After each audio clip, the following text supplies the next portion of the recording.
Good morning, everyone. Welcome to our little prayer gathering this Sunday morning. I hope this finds you well and safe as we celebrate today, Feast of All Saints. Our gospel reading for the day is from Matthew. When Jesus saw the crowds, he went up the mountain. And after he had sat down, his disciples came to him, and he began to teach them, saying, "Blessed are the poor in spirit, for theirs is the kingdom of heaven. Blessed are they who mourn, for they will be comforted. Blessed are the meek, for they will inherit the land. Blessed are they who hunger and thirst for righteousness, for they will be satisfied. Blessed are the merciful, for they will be shown mercy. Blessed are the clean of heart, for they will see God. Blessed are the peacemakers, for they will be called children of God. Blessed are they who are persecuted for the sake of righteousness, for theirs is the kingdom of heaven. And blessed are you when they insult you and persecute you and utter every kind of evil against you falsely because of me. Rejoice and be glad, for your reward will be great in heaven." The Gospel of the Lord. So let me tell you a little story.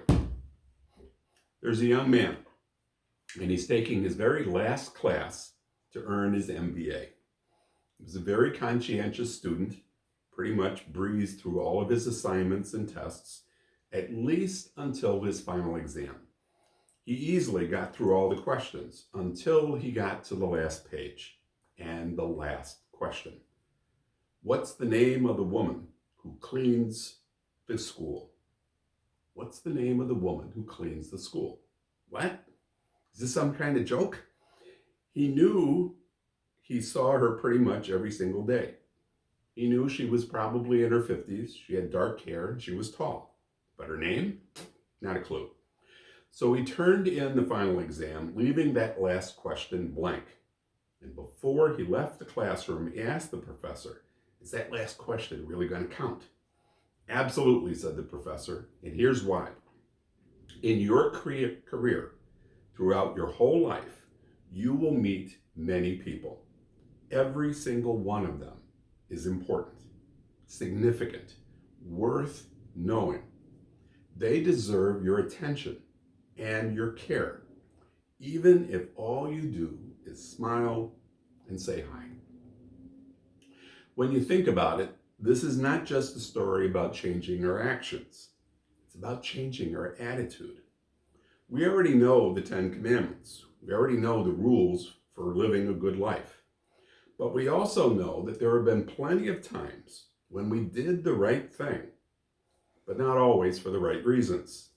We clean our room, we do our homework, we go to work, we rake the leaves, we speak the truth, but often it's because we have to, because we were told to, or we were afraid of what was going to happen if we didn't.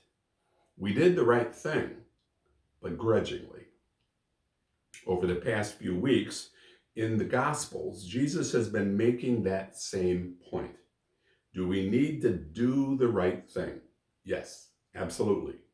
But we need to do it for the right reasons. As we saw last week, we do it out of love.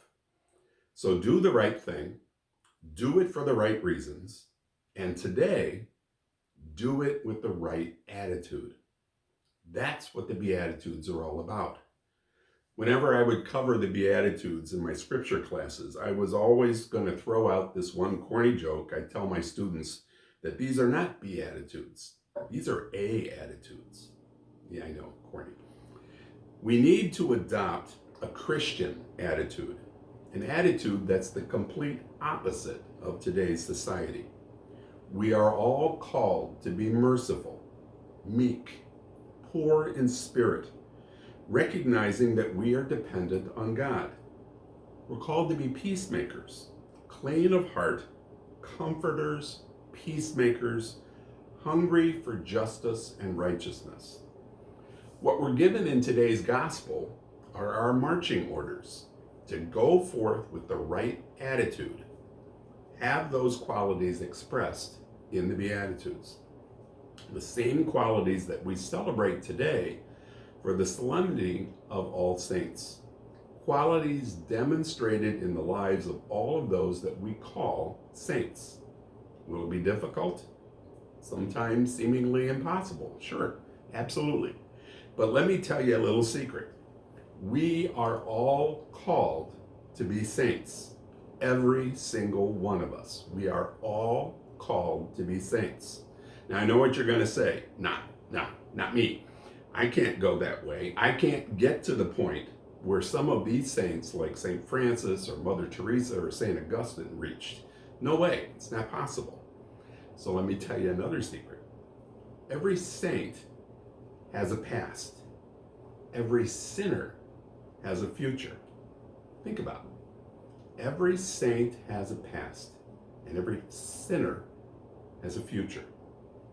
How about we let that percolate a bit today in our minds and in our hearts, and let it be a reminder that we too are called to direct our actions, our motivations, and our attitudes in faith and in service to our Father in heaven. God bless, be well, be safe.